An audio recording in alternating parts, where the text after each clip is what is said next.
Happy New Year, everyone, and welcome to my page, Alfam Bafam. Now, I want to talk about factory workers in the UK. Statistics have shown that majority of recent immigrants to UK start off their life as either care workers, factory workers, or ended up with any other menial job.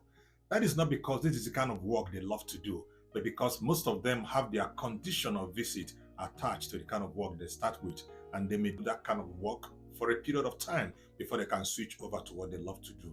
And meanwhile, when you visit UK most of the times, no matter wherever you're coming from, you may end up with some certification of your courses before you can get some white collar jobs. So many people who come in here start off their life here as factory workers, and majority of them who are working as factory workers here are having some complaints which they are finding difficult. And I want to discuss it here because majority of the problem we are facing are actually our fault. But if you're here, please listen to me. If you are an intended immigrant to UK, also listen because you don't know whether you're going to begin your life here as a factory worker.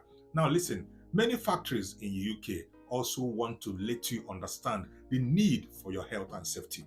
They take time to educate you on your health and safety because they wouldn't want to get themselves involved in some unnecessary expenditures. They want you to stay alive. They want you to do the job. They value your health and safety more than the money they make in the company. Because when you lose your life in line of duty, it discredits them to some extent. So they want to be careful and teach you every guideline to take. Now, most people don't follow this guideline, and then when they have accidents, they expect the company to come and take good care of them. I've had cases where people complain that they had injury. Instead of them being taken good care of, they were sacked. Yes, sometimes they may end up sacking you because they wouldn't want to have you as a risk in their domain. For example, factory will insist that when you come in, you have to wear your boot. That is part of their PPE. It's a way to keep you safe. Now, when you wear your boot, you also wear your vest. The vest, because sometimes they have forklifters that move around. Those forklifters see those colors and know, yes, these colors indicate human beings moving around. So they always be careful to avoid hazards. And most of the times, you see find them demanding that you wear certain kind of helmet. It depends on where you're working. Whatever the company where you're working insists to be a kit for you to be dressed on before moving into work, or a guideline to render your services, please make sure you follow that. Because most times when you have injury or you have an accident, they are not going to be so much in a haste to begin to take care of your body. They will take care of your first aid, quite all right, to be sure that you are alive. Your life is very important. But then looking at you getting your benefit as someone who has had injury in the line of duty, you may not get it because one, along the time you're being treated, investigations will still be on you. Number one, they will find out what actually happened. How did it happen? Were you wearing the necessary kit you're supposed to wear? For example, if you have injury on your leg, they want to know and be sure that you were actually wearing your boot when that thing happened. If eventually during the investigation it was discovered that you were wearing your boot, you crossed that extent. If you're wearing your boot, why would you have this accident? Were you doing your job in the normal routine you were meant to be doing your job? They will investigate that. If eventually you are found to have been doing your job in the normal routine and eventually it happened, okay, it will be a tick on you. That's still progressing. It's not ending there. They will ask themselves what circumstances brought about the incident that led to your accident. They will look at it, find out whether it is your fault. If eventually it wasn't your fault, eventually you may end up being put to a test to find out if you were under any influence.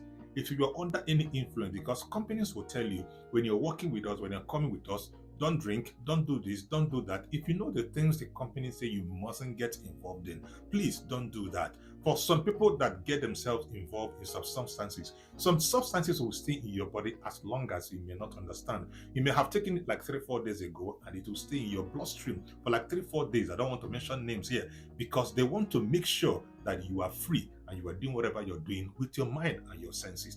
If they now check and eventually if you are unfortunate and something is traced along the bloodline, then you have a problem. Now, if you're discovered to be under the influence of any substance, you may be subjected to a disciplinary action. This disciplinary action is where they will decide your fate. You may end up being suspended, you may end up being sacked.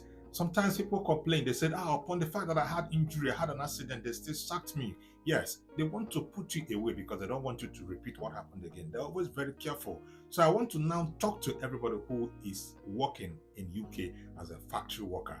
Please, as you get back to work this year, 2024, make sure you abide by every rules and regulation, especially as it affects health and safety. Your job security begins with you. because the moment you're sacked, another person is waiting at the door to take over. They don't care. People are applying each day to do the same work you are doing. So it's better for you and for your own interest to do the work you're supposed to do, earn your living out of it, and then stay alive. Your safety matters. So be careful. Factory workers in UK, even if you're not a factory worker, wherever you're working, just be careful. Make sure you abide by the rules and regulations, stay alive, and then enjoy whatever good that comes out of your work. Just know that before you can get any incentive, any benefit in UK as a factory worker, when you have an accident or any injury, you must have abided by every rules and regulations from beginning to the end. Then when they're paying you the benefit, they're now seeing it from the angle that they're actually sympathizing with you for the injury you have passed through. But when it is your fault, forget it. Nobody asks you anything. You might get the first aid, and then after then, it may end up being sacked. So please be careful, stay alive while we struggle for survival. Please share this video if you find it very interesting, and then see you on my next post. Have fun, God bless you.